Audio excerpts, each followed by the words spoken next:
You ask Tiger to solve. This deals with linear equations with one unknown. The final result is W equals -600.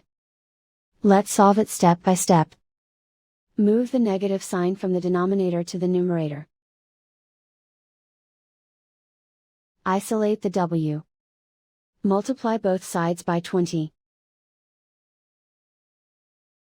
Group like terms. Multiply the coefficients. Simplify the arithmetic.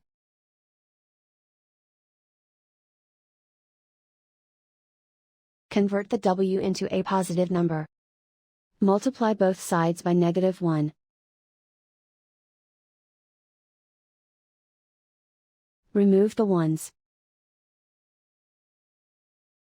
Simplify the arithmetic.